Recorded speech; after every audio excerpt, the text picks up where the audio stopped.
Hello, hello. How are you? Hi. So good to see you. I hope you're doing well today. Are you considering which Christian Writers Conferences to attend this year? There's one coming up right around the corner in mid-May. It's the Colorado Christian Writers Conference. The director of that conference is joining me today. This is Marlene Bagnull, author, hold on, it's going to take me a few minutes, author, speaker, editor, publisher, and director of two major Christian Writers Conferences every year. Hi, Marlene. How are you today? Hi, I'm also a grandma. That's the most important thing. Yes, it is. It absolutely is. For some reason, there we go. Thank you, Jesus. There we go. You began the Philly Conference in 1983 and then took over the Colorado Conference in 1997. Correct. 8 books. Pardon me? I said correct. Yay! You're good. You're good. 8 books published and over 1,000 articles published. Your home is always filled with grandchildren, family, friends, and dogs. When do you sleep, my friend? Well, I used to say that sleep was a waste of time. And I still think it's a waste of time, but I'm finding as I get older that I think I need it more than I used to. So, but not near enough probably during conference season. And Lord, let this be the year that I go to bed before I get on the plane to leave for Colorado. I mean, that is so hard. And at 73, it's getting harder, and then of course you have the time change when you get to Colorado. It's 2 hours earlier. So, I mean, everybody's lively and I'm like, I've been awake now for 40 hours or whatever. Before you left the house, aren't you? Oh, but the joy of the Lord is my strength. That verse, that promise is so true. And, he comes through, he gives me strength that I certainly don't have in my mind, in my body, in my spirit, anywhere. But, he is faithful to give me what I need. But Lord, I would like some sleep this year before I leave. May it be so. Yes. I've attended both of your conferences several times and been honored to be a faculty member a few times. But the first time I interviewed you was in October 2013, 5 years ago, and I can't even believe it's been 5 years. Time flies when you're having fun, as they say. You were here in Atlanta at the East Metro Christian Writers Group, their annual presentation. And Cease, Murphy, Twyla, Bell, you, and we got a chance to just have a few minutes together. And that was when I first started doing this. And I've loved it since. That interview is still on your website, and I'm wondering maybe if the Lord will help us maybe replace it with this one today. That's your decision and his, but maybe we can update that for you.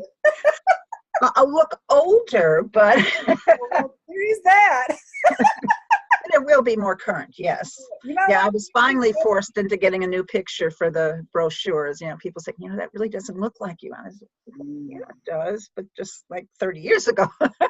Well, let's talk about Marlene before we talk about the conferences, shall we? Okay. In your teenage years, you thought that you were going to be, you just had in your mind that you were going to be a foreign missionary, but it didn't turn out that way. And yet, God had a different title for you. It wasn't foreign missionary. What was it? Literature missionary. My works literally have reached around the world. They've been read on radio in India. They were in a magazine in the Netherlands, and the only thing I could read in the whole magazine was my name. Everything else was in Dutch or whatever language they speak. And so it's amazing. God does exceedingly abundantly beyond. I never would have imagined. It's really hard to believe that it's little old me, amazing, little old you, and our words are going to be across the world, impacting people. Yeah. Well, and today, Patricia, with the internet, with blogging, with social media, I mean, it's incredible. We really can reach a world. And for such a time as this, I think God's made this available to us. It used to be a phrase. Any other time in mankind's history, it was a phrase. And now it's a reality. Yep. That's both a blessing and a responsibility, isn't it? Yeah, it's huge. And, the thing is, the stuff on, wherever the Lord is at work and wherever the Holy Spirit is at work, the unholy spirit's going to be at work as well. And so the stuff that, goes on over the internet, I mean, can be really scary and can do so much damage. I'm thinking especially of kids, because I've got 3 grandkids, and, they're all on their little phones more than I would like them to be. And you hear all these stories about, kids that get bullied, and it can be brutal. I mean, if they get caught up in this social media trap where, where people are making fun of them and whatever, it can be disastrous, literally, because they're kids that take their lives because they've despaired over what people have said about them, true or not true. And so there's such a need, I think, for Christians to really be in our world. We're not a part of it from the standpoint that we jump into the world's way of doing things, but we're to be, what did Jesus say? We're to be salt and light, and the opportunities that gives us, especially as Christians who are called to write. Of course, the theme of the conference, as you know, is Write as Answer. And I've been saying, and every year as well, that guys, it's not just writing his answer. We need to be living his answer. We need to be his representative. And that applies to the people in our life, because Yeah. in Zimbabwe, they don't know if I'm living his answer. But the people that I live with and go to church with and shop beside, those people know. Right. We have to be on the job all the time, don't we? Yep, we do. But it's not a burdensome thing. Well, and we can't do any of this without his empowering. I mean, Patricia, there's not a day that goes by where I don't sit here in my office and tell God, I can't do this. God, Father, I can't do this. I can end up feeling so overwhelmed with, the responsibility of doing 2 conferences and publishing books for people. And I'd like to say I'm writing my own books at this point, but no, I can make a bigger impact, I think, through getting other people in print and giving them the learning opportunities they need. But it doesn't get any easier. You'd think after 35 years doing the Philly conference and 22 doing Colorado, that I have this down pat. I mean, there's always stuff that goes on. I mean, like today, Excel crashed, and then I tried to process a credit card, and the terminal froze. And so you got to just keep laughing and saying, Father, I'm going to trust you, because you can be in control of the stuff that I sure can't be. Yes, absolutely, beautifully said. One of the stumbling blocks that the enemy got a lot of mileage at with you early on was your lack of higher education. And I don't have higher education either, and he ran me down that road for a long, long time too. But Christ has redeemed that. But tell me more about that, please. I grieved, and I didn't just grieve that I didn't have an education. I was ashamed, and the devil just kept trying to convince me that there was no way that God could use me, because largely, I was too stupid. I used to tell myself, you are so dumb, you are so stupid. Of course, what really would make me do that was the computers. And that was back before I was using any of the very sophisticated software that I use now. But yeah, I felt ashamed. And then I was keynoting up in Syracuse, New York, I think it was. And the hostess that I was staying with, we were praying before the start of the conference, and all of a sudden she stopped. She says, oh, this is so exciting. God just showed me that you've been homeschooled by the Father, and only special kids are homeschooled. And it was like, whoa, and so it began to lift. But I think when I really came to that crisis turning point, that of course, writers always talk about needing to be in their novels, especially. I was out at Biola Writers Institute, and I had been asked on the spur of the moment, actually, to close the conference, not realizing it was going to be the very last year that Biola Writers Institute even happened. So I did the closing message, and then I had a short article about caregiving that was in a Focus on the Family magazine. And with that, I get a call from the station out there. I forget which show it was, Rich Bueller or somebody. I mean, very, very well known, and they wanted me to come on the show. And so the girl that was talking to me said, well, you know, he's going to want information and statistics and whatever. Well, you talk about your mind going blank. Mine certainly did at that point. And so the conference is over. I do the right thing for all of maybe 3 seconds. I run into the chapel. I'm on my knees. I'm up, and I'm in a panic. So I head over to the library, figuring, you know, I've got to get some information. I may have lived with this for 5 years, caring for my mother, but I don't have statistics, or what's he going to ask me? I'm gonna really sound stupid. And so I got in the library, and I've never been good at research in a library. I think that's why God's had me writing out of my personal experience, because he knows I'm not a good researcher. It's a lot easier today with the internet, of course. So I asked the librarian for help, because they're supposed to be helpful, right? So she pointed me in the right direction, kind of looked a little exasperated, like, our college students can figure this out. So I found some books and a couple pages I wanted to copy out of it, and I couldn't get the Xerox machine to work. So I bring them back up to her, and she says, well, you must not have any money on your card. I said, my card? Yeah, I didn't know what she was talking about. And that's when she tried to explain it to me, and I said, oh, that's really amazing. She says, well, we figured that our students are smart enough to figure it out.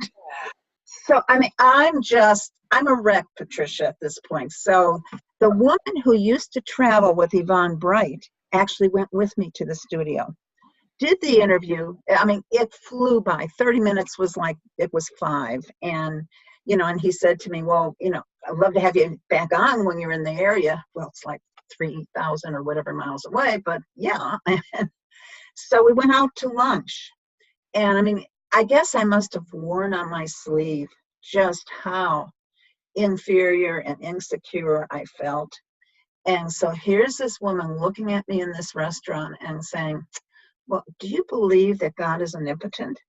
Well, yeah, of course, Well, if God in his omnipotence chose for you not to have a college degree, why are you grieving for what he did not give you? And I'll tell you, I repented at that moment, right in that restaurant. I was glad we had real high chairs that we were sitting in. But I said, oh, God, I'm so sorry. The last thing I want to do is grieve you and say that what you've done in preparing me to do your work isn't good enough. And so and there were times that it has still reared its ugly head again, but I'll often share it when I'm teaching at a seminar or doing the conference, and I'll have ladies coming up to me, just weeping, saying, I'm so glad you told me that. My son-in-law has all these degrees, and my daughter has this, and I feel so inadequate. And so I know he uses it. Patricia, if I had gotten that degree that I wanted, because I love to teach, I would be full-time teaching. These 2 conferences would never have happened. The 9 books wouldn't have happened. The books I published for other people wouldn't have happened. So God's plan, I mean, it's not what I planned. It's not what I figured out, but it's really better. We can really trust our daddy to put the pieces of our lives together in a way that will equip us to do what he's calling us to do. Amen. Amen. Woo! Preach it. Preach it. I agree 100%. 100%. Now we have some comments. Let's see what we got here. Janice Hall Hex says, hi, Patricia. Oh, hi, Jan. Nice to see you both. Just think of all the people Marlene has helped.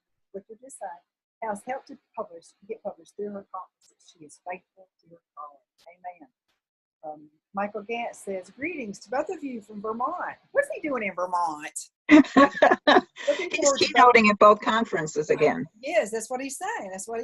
Let's see what else. We got some others. David Winters. David says, we love you, Marlene Bagnull. Woo! Thank you. Elaine Miller has joined us. Michael Lazarek has joined us. Myra Backhouse, Hauser. Good to see you all. Thanks so much for being here. That's neat. It is. Let's see, what else we want to talk about your history? Oh, yes, your book, your very first book, Writing's Answer. It's a Bible study book for writers.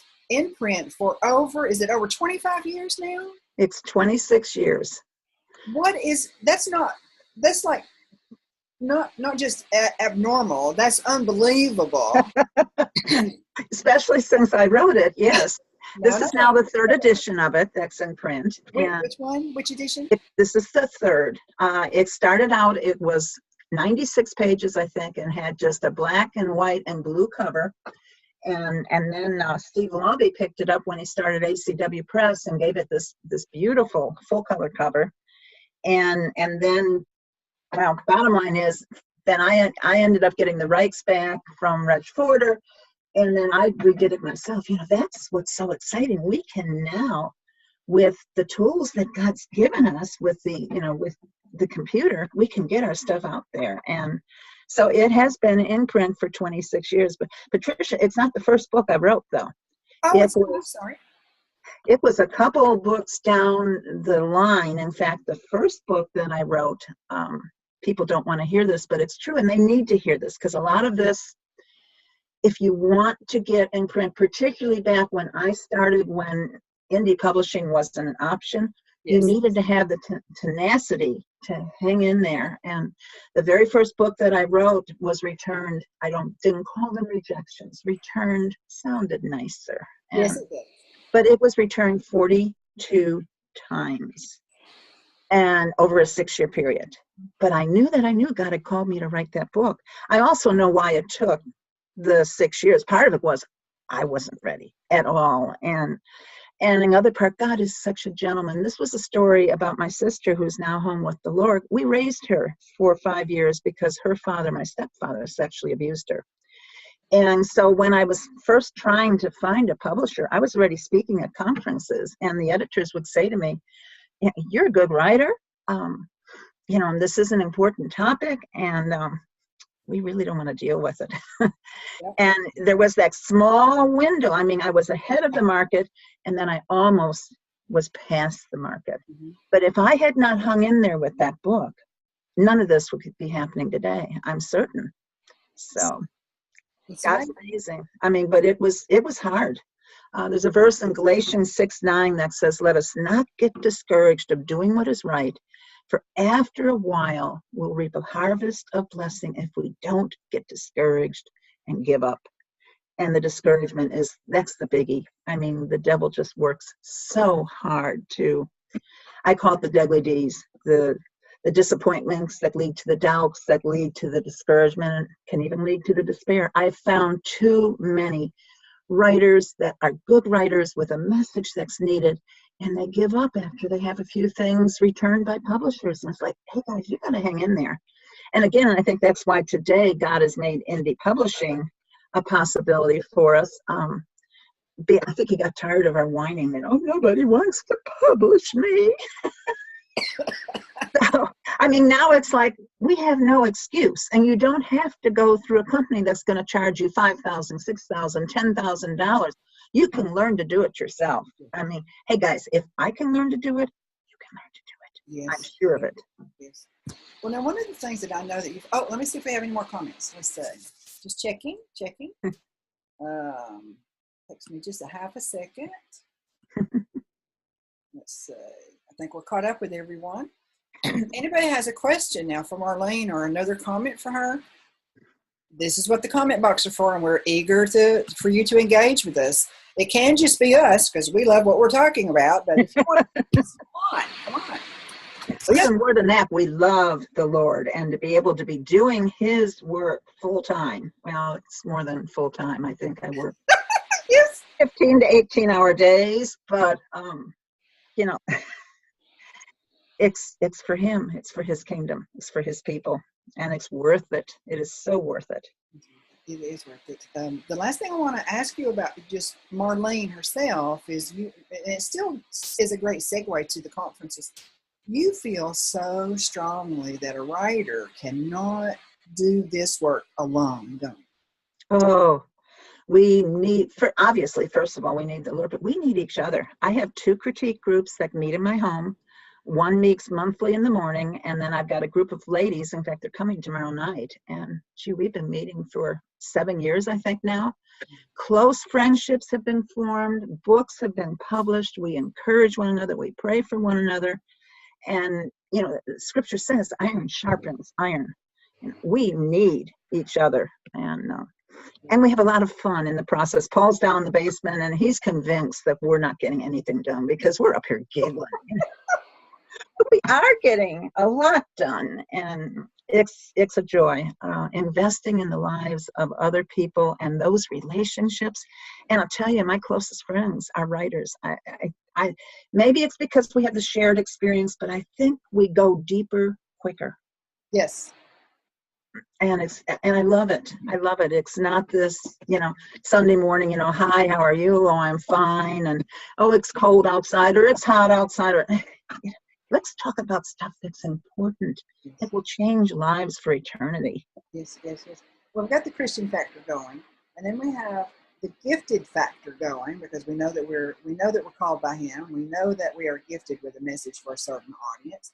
Right. We're in our zone on every level. And then here are other people who fit the same description. What's not to like? Yeah, exactly. Very energetic. Let me see. Myra has a question. She says, what advice would you give to someone in the waiting period, Marlene? In the waiting period. Strength in the waiting period. What particularly gave you strength and fortitude to keep going? I think more than anything, it was probably God's promises. And that was back before I was doing Bible study online, where you can cut and paste and do all these things with it and look at 10 different translations at once. And I had a living Bible, and that's when the Scriptures really came alive for me. And that thing was so marked up. I mean, the what do you call it? The binding fell apart. And I took it everywhere. And the family joke was that I was always concerned leaving it in the car, because what if someone took it? And, Paul would laugh and say, the international Bible thieves are going to come and take your Bible. But that was my lifeline, and that was really the key for Right Is Answer, because that book is loaded with Scripture. It's not my ideas, my thoughts. It's what God has to say to us. And we need to make that a priority in our lives. Twyla Belk shared an article excerpt from her book, The Power to Be. She shared that on social media today. She did a Devo article for Linda Shepherd Evans. Oh, yeah, Linda. Linda has been to every Colorado Christian Writers Conference back before I was directing it. Oh, yeah. All of them. And now she's on faculty every year. And what she's done with her Advanced Writers and Speakers Association and her Leading Hearts magazine and the books that she's written. But she took the time to learn. She invested her time, her effort, her money into coming to conferences long before she was qualified to be on faculty. And she learned from some of the best people in the publishing world. Mm-hmm. Twyla said on Linda's newest devotional today, she said, what you just said reminded me of what Twyla said. She said, I opened my mouth. She was a keynoter, a substitute keynoter, didn't know until 12 hours before. She knew she was going to be on a keynote, but she didn't know she was going to be the headliner, but she ended up substituting for Shonda Pierce and felt a lot of pressure. And she said, I opened my mouth and the Lord's words came out. Yeah. That's the way it works, isn't it? Yeah. Well, there's a verse in the Psalms. I don't know the address, as some people call it, not off the top of my head, but it says, only open wide your mouth and see if I won't fill it. You'll be given every blessing that you can use. Oh, love it, love it, love it. Okay, so now let's talk about Colorado. Any other questions, please join in. Today we're talking about the Colorado Christian Writers Conference, and that's held at the YMCA camp in Estes Park, Colorado. Mm-hmm. I had never been to that area before I went to your conference. It's so breathtaking just being in the environment. You already feel gunk falling off of you, don't you? It's just a holy environment. Yeah, it's not just a writers' conference. It is so much a writers' retreat. And how can you not feel close to the Lord on the mountain. I mean, and I say to people, he meets us on that mountain every year, and he really does. That conference is not just about getting your work in print and learning how to be a more effective writer and marketer and all that good stuff, but it's about him touching lives and giving people the direction they need, giving them the healing that so often they need. Because what I have found through the years, that a lot of hurting people come to writers' conferences. Yes. And the same as me with the first book that I wrote. I think you want to somehow hope that in writing your story, it's redeeming the pain, and it's therefore not wasted. And 1 Corinthians 15:58 says nothing is wasted in the Lord. So, but yeah, he makes us there, and just, you know, the worship, the prayer, the fellowship, the relationships, you know, and the teaching, the keynotes. I mean, it's just, it is such a joy. And every year when I turn up there, it's like, I've come home. This is my second home. And the Y staff, I cannot say enough about them. I mean, you called it the YMCA camp, and the 2 dorms that we stay in, they are top hotel class hotels. That's a horrible sentence, but you get it. The food is great. There's a dining hall, and I can't imagine how they feed all those people and provide all that variety. And it's an amazing place. A wonderful facility, modern, in a beautiful, historic, God honoring. Just, I mean, it just screams God when you go out there and you look at the mountains. I mean, you just have to go out. For those who haven't been there, you just have to go out the door. Yeah. Well, and you open your window, your curtains in the morning, you're likely to see an elk grazing right outside your window. And I think it was last year I opened the curtains and there was a magpie sitting on the elk's back. A magpie is a bird, if you guys don't know that. Very colorful bird. And so it's just, I'm excited. It's getting very close. I'm also a little anxious because there's tons of work that we still need to get done. But we've got a faculty of 59 people this year. I pack as much as I can into 3.5 days because I've told the Lord I really don't want to do a longer conference. As it is, I'll be away from home for 8 days because I have to go early to set up and then stick around afterwards to clean up, which, I mean, that's a nice place to stick around. But 3.5 days of conference is pretty intense, and, you know, we pack it in. And don't you have a fantastic volunteer staff? I mean, aren't they the best? I do. Yeah, I definitely need more help through the year, but when I get up on that mountain, yeah, they come out of the woodwork. We always have enough help, and we have sweet fellowship in the process of working together. I mean, I love watching God's body work. I love seeing how he makes us one with in all of our differences, you know, and the relationships. This last week, we've been working with Becky Spencer, who has a ministry to orphans in Swaziland, and she's doing a book called A Bruised Reed. Well, out of the relationships from this conference, here is Hope Flinchbaugh. Here is our registrar, Barb Haley. Here's Rick Marshall, me, another guy, Steve Rees, and we've all come around her. And somehow this book is going to get out in time for the conference. You know, and you know, when I get discouraged, and I do get discouraged, I think of the relationships that have been formed. I mean, we are a close-knit, love one another, work together group of people, and it all happened because that's where we met. So going back to the faculty now, and this is my take on it. So steer me in the right direction if I'm off a little bit. It seems to me that every year you have a base of industry experts that consistently show up and serve to their utmost, and then you also have some new blood come in, some new faculty members that haven't been there or haven't been there for a while, and that seems to me to be a good mix of stability and keeping up with the trends that we need to keep up with. Is that right to you?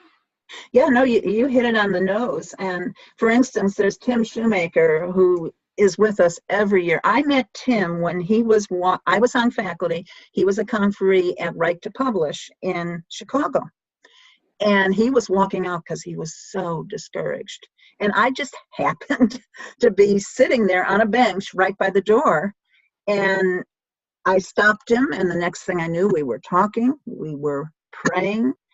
And I mean, I saw the potential in this incredible young man. And so I was the first one that ever invited him to serve on a conference faculty.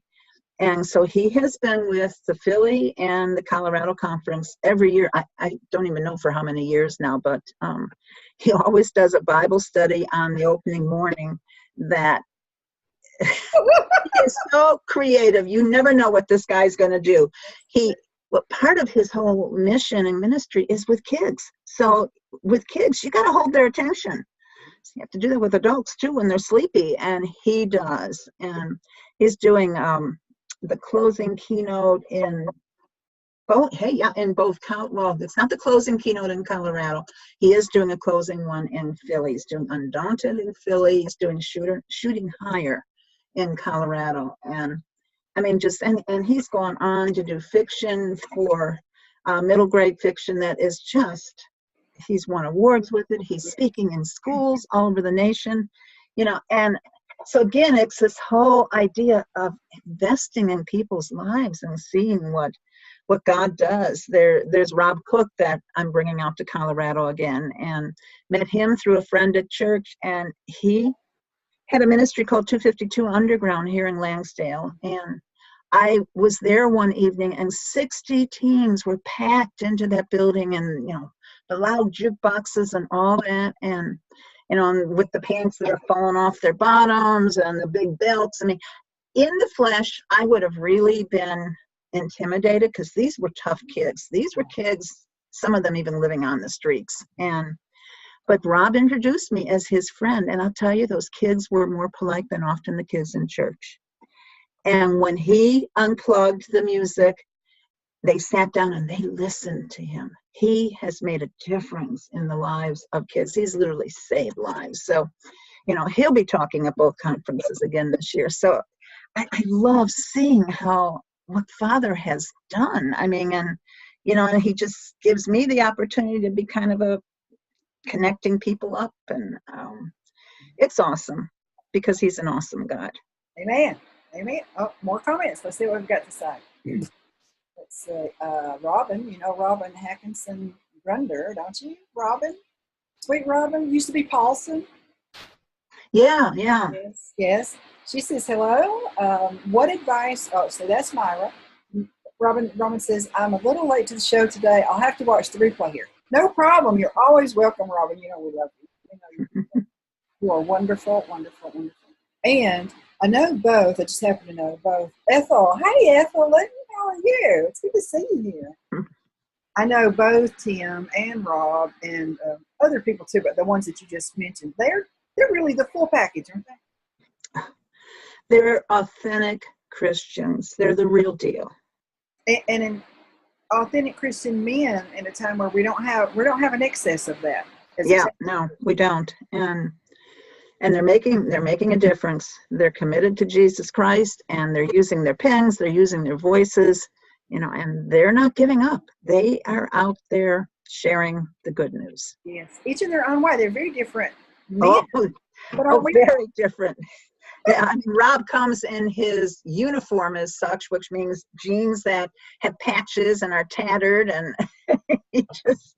he dresses like a street kid. Yes. But the kids are drawn to him. Yes. Janice, she's here again. Katie Andreski, thank you for joining us, Katie. How are you today? Let's see. There's something else I want to ask you about that. No, I covered everything there. Well, let's talk about just for a moment. You have an early bird deadline that's coming up. The conference is May 17th, 18th, and 19th. Is that right? Mm-hmm. Correct. And what kind of time frame to register? Well, they can register at the door, but it's just they're gonna then pay what I call the procrastinator's fee. It's not much, and I mean, and I am so compassionate and so easy that I typically don't even charge the additional $15. But yeah, I think the next cutoff, we've got to get these people registered because it makes the job easier. Plus, this is, usually I'm sweating it out in terms of filling the rooms that I've blocked at the Y. Well, I talked to the Y last week, and we only have like 6 rooms left, which is incredible. So people have got to get registered. But yeah, after May 9th, May 10th, the price goes up. Okay. So, and they get discounts. If they're alumni, they get 10% off. If they're a senior, 10%. A pastor or full-time Christian ministry, 10%. Students get 10%. Teens get 60%. We have a Teens Right program on Saturday, and all day Saturday, and I'll work with people. I mean, we give scholarships, and we'll do time payments. How can you put a price tag that's prohibitive on a conference that's going to equip people for ministry? And this has never been, about how much can I earn. I mean, in fact, actually the last day and a half conference that I did, I didn't really earn anything, but it's okay. I'm looking outside at my trees that have bacterial leaf scorch, and they get a $1,600 treatment every year to hopefully save them, because to take them down, and you've seen them, Patricia, take them down, it's like $2,500 a tree. They're massive. Oh. I don't want my trees. Yes. So come register for the conference to save my trees. Tagline people can remember. Now, when people all sign up, then the registration covers both the food and the lodging. Isn't that correct? Well, the registration fee is separate from the lodging package, but the lodging package with the Y includes their meals.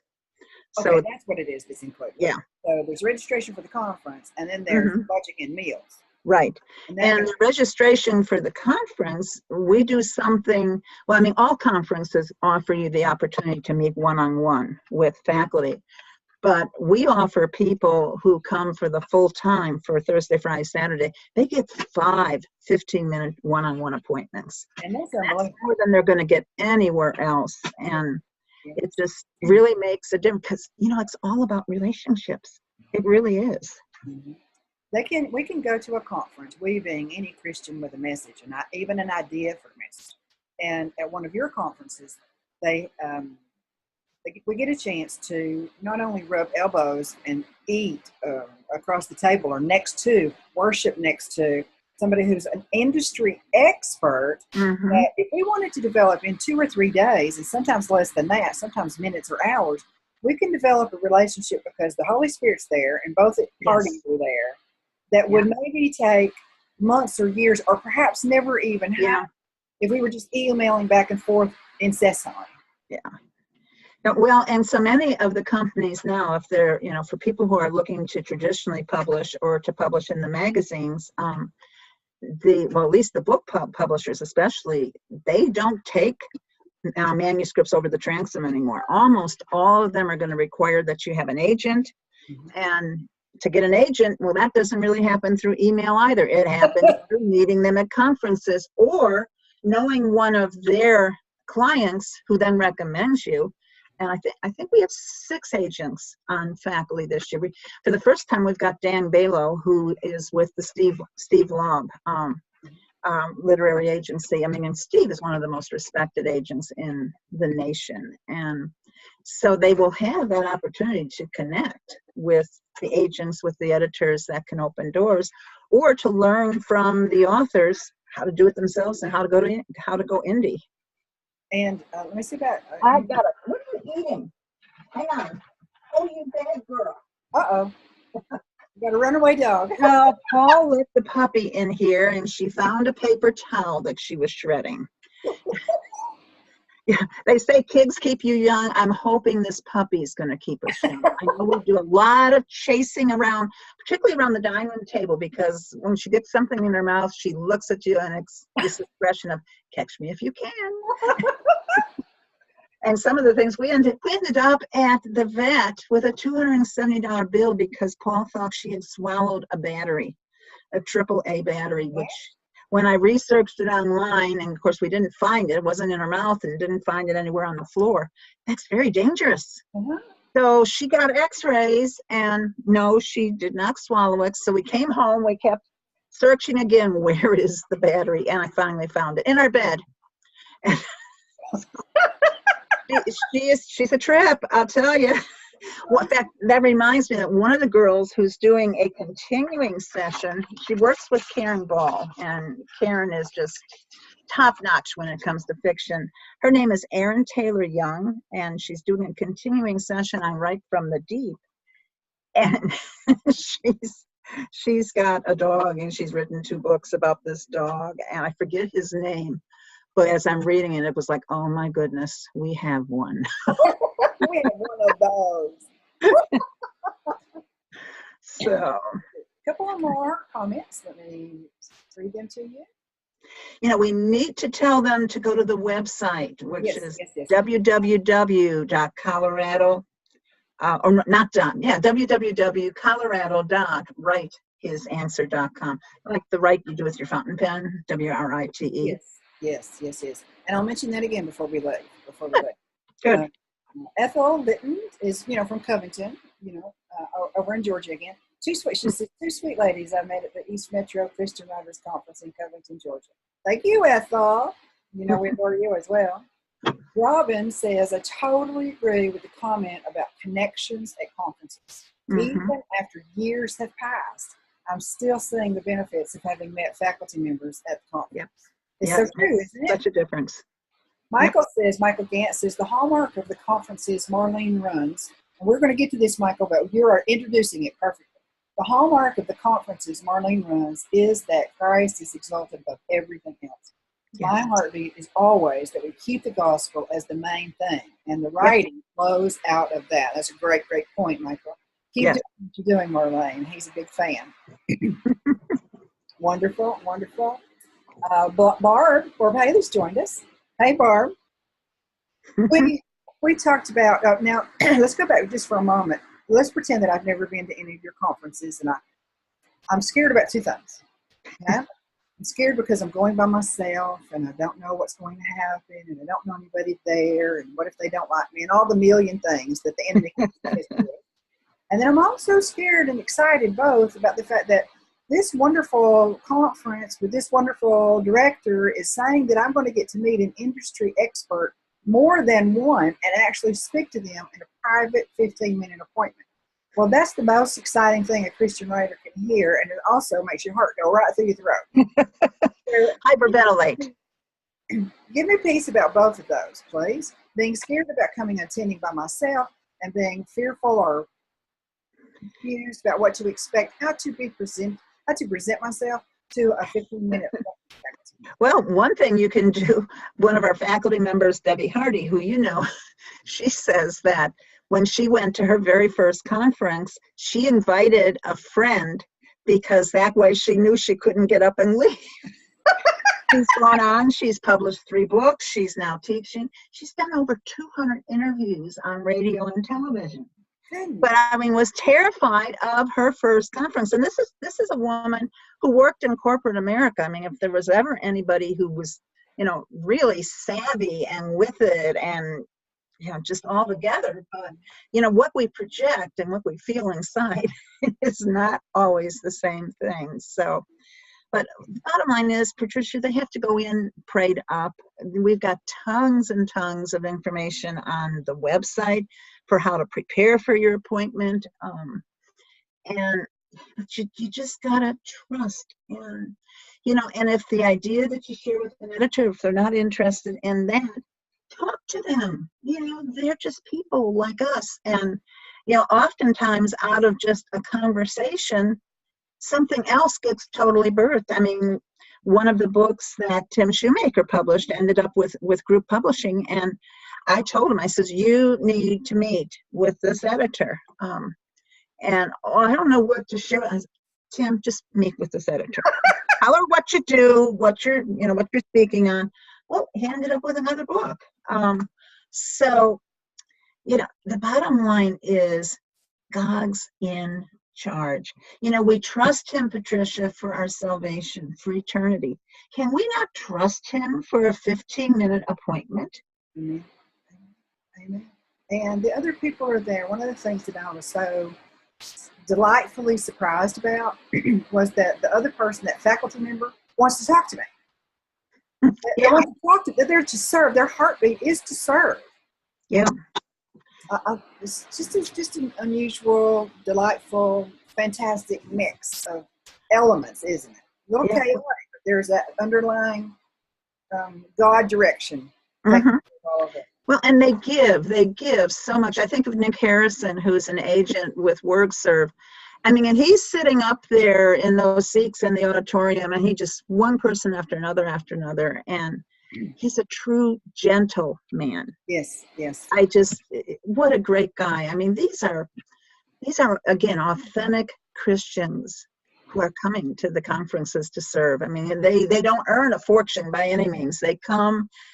I think in the world of Christian writing, there's this sense that we've gotten where we're at because someone has given us a hand up. And so there's a real sense that we need to give that hand up to somebody else. I mean, I've had best-selling authors like Cease Murphy who come. I mean, we I don't pay more when they've got 100 books. They come as a servant for the same amount that anybody else is getting paid for a keynote. And it's not about the money. It's about the love of the Lord and the love of writing and believing that if we choose to write His answer, that we can make a difference in our world. Mm-hmm. So, well, it's not typical. I know it's not the typical process, but there have been more than a few people who have come to the Writers' Conference, one of your 2 Writers' Conferences, for the very first time, never have darkened the door of a Writers' Conference before. And they are prayed up, and they do have a message, and it is prepared to the degree they are at that moment. They have an appointment, one thing leads to another, and they walk out of there with either a contract or the promise of a contract forthcoming in the next few days. Can you share us one? Do you have 1 or 2 examples you can share us with us? Well, typically, where books are concerned, they're not going to walk out with a promise of a contract because that has to go before a whole editorial review board, where the marketing geniuses are often who shoot it down. But with magazines, I've had people, Paul Smith, I remember years ago, was with us from Live of the Assemblies of God, and I think he was accepting manuscripts on the spot because he had the power to do so.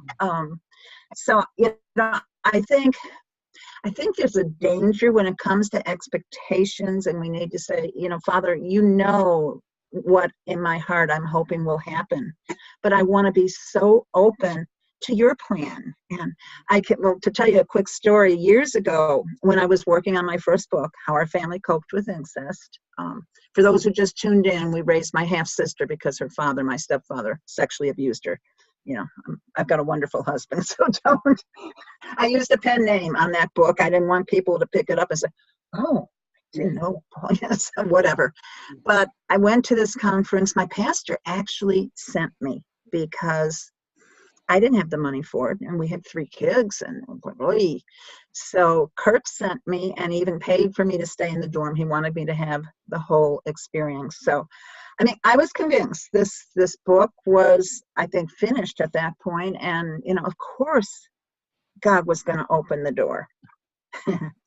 And I don't know. Maybe the book wasn't finished, but I was pitching it still, and I had entered the contest. And I mean, God knew I needed to win that contest. I felt like I'd never been a winner in anything. So, God, if you're really calling me to write this book, I need to win this contest. Well, I didn't even get an honorable mention, okay? And then Ginny Muir is up at the piano. She was the next door neighbor of Ken Taylor and helped with the whole growth of Tyndale House Publishers. She's at the piano. She's got this high soprano voice. And so she's playing tunes that are familiar, but she's putting other words to them. And oh, dear editor, please accept my manuscript.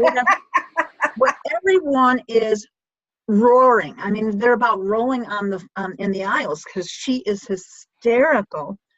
Well, do you know how close tears are to laughter?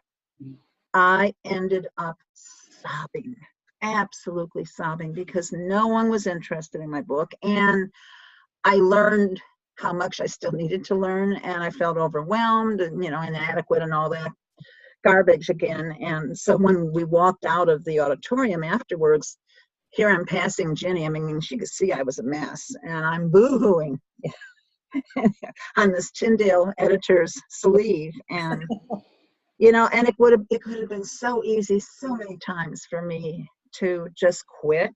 I had one rejection slip that came once, and this was back when you actually sent a hard copy of the whole book manuscript. Well, when this big envelope comes back in the mail, you pretty much can figure out that, oh, thanks for my manuscript. I don't think they intended to enclose this note, but this evidently it had been routed around to different people as readers. And so one of the notes that was inside said that this was reasonably well written. It was exceptionally well typed. I passed typing 101. I was so encouraged. I mean, I could have quit. Patricia, I wanted to quit. But, God kept his thumb in my back, and, I kept on keeping on. And the book did sell as a result of meeting an editor at a conference. And if we're going to do God's work, we've got to keep it. There's no gold brick road, is there? Nope. There's no magic dust. You got to slug through the stuff. Yeah. Well, and we tend to view success the way the world views success, and that's not God's definition of it. I think God instead uses the word faithfulness. And I look at the pastors, of the small churches that are maybe struggling, and then we've got our big, huge mega churches. Now, is God more pleased with the pastor of that mega church? No, I don't think so. It's all about us being faithful to a faithful God. Yes. And if we go to a Christian Writers Conference or Speakers Conference or any other place where we can meet these industry experts, and we do have those expectations, when we've worked, we're at the pinnacle of where we can reach on our own. And we do have expectations, and some of those expectations are met. Indeed, some few people really are ready to go to the next step. But for most of us, you're so right that most of us find out, oh, there are so many things that I need to work on, which sounds depressing, but it's really freeing because it's God's gift to us to say, number one, you have promise. He wouldn't tell us how to correct ourselves if we had no promise. Two, we would have never, if we hadn't been there, if we hadn't heard those hard words. Yeah. Even if we went forward, it would have failed because we weren't ready when we thought we were. Yeah. Well, it's so important, I think, that we neither run ahead of the Lord or that we lag behind. We have to be willing to let him lead, and he doesn't rush the process, although when someone is at that point of readiness, I have seen incredible things happen so quickly. But that's typically not the norm. And writing is a craft. It's a craft to be learned. And and I've worked with people who have PhDs who don't have some of the basic English skills. So, I mean, we've got to be willing to sharpen that pencil and to do it with excellence because we're writing for the King of the universe. Yes. Barbara has a comment. She says, I think it's important to remember that we're there to learn, not just with our work. And I know that's your mantra too. And we can all walk out with new skills. That's a very good synopsis of what can happen. Let's see, I wanted to, we did that. We're almost finished. Thank you very much for sticking in. But I've had a great time. Visiting with you. And I wanted to mention two things to anyone who's here or watches the replay and you're considering going to Colorado. And one of them we've already talked about, that it's fun to go to with a friend. But you can still have more fun than you can imagine and make more connections that last some of them the rest of your life, even if you go alone. So don't let that hinder you. That's the enemy. And request a roommate, because the YMCA does roommate matching, and so you'll save some money, but the main thing is you may make a forever friend. Yes. The other thing I wanted to mention specifically about Colorado is pay attention to the weather reports before you go. Do we have to go here? One day and 30 the next day. Oh, pay attention to the weather. Yes, you may need to bring boots. Last year we did. we, we had 41 inches of snow. We were in the bullseye of a major winter storm. But part of it was, I think, once people got up there, and I encouraged them, come to the early birds on Wednesday. Whether or not you've paid for them, I will give them to you, because you're not going to get up there on Thursday, and which is true. The roads were closed. But in Colorado, within a day's time, they clear the roads. Yeah, well, they're president. The Y was, you know, the Y even cleared the snow off of cars. Let me get this dog out there. Hey, Melinda. Friends made at conferences are the best. You know, I agree with you, sister. With your friends at a conference, and it was Marlene's Philly conference. I remember. Oh, where did she get that? She ate something else. In there, but she for a plant, I think. Who knows? Oh boy. Well, just joining us, we've been visiting with Marlene Bagnull about her upcoming Christian Writers Conference in Estes Park, Colorado, held in mid-May each year. Specifically this year, May 17th through the 20th. 16th to the 19th. Oh. Don't want them to come a day late. Get my magic pen. 17th through the 19th. It's reasonably priced, ridiculously reasonably priced. You'll have access to top-notch experts in the Christian writing world and private 15-minute appointments with them. That doesn't even count the friends you're going to meet and the breathtaking scenery. When is one more time now? The May the 10th is the next deadline we need to work on? May 10th, the price goes up. But we can continue all the way up to... Oh, they can walk in. And then even walk in. Absolutely. And like I said, you know, here's my granddaughter. So, and of course, what's happening now is I'm also trying to pull the Philadelphia Christian Writers Conference together, which is July 26th to 28th. Thank you. I was going to mention that. So we've got one on one side of the country and one on the other side of the country. Yeah, we do. You can find out more about both conferences at writehisanswer.com. Right. We've worn out your family. They're ready for you to get out of there. Thanks so much, Marlene. There's this crazy thing that I absolutely love it. She puts it down on my hair and makes me giggle. I've seen those. I haven't tried one. Well, I appreciate you. I love you. Thank you for joining me today, Miss Marlene Bagnull. Oh, I enjoyed it, Patricia. You do a good job. Thanks very much. Hi. May this episode encourage you to be a marketer on a mission for Christ. Join me tomorrow right here where we're going to be discussing your first 2 email sequences right here at 3 p.m. Eastern Standard Time. Until then, Marlene and Patricia signing off. Thanks for joining us.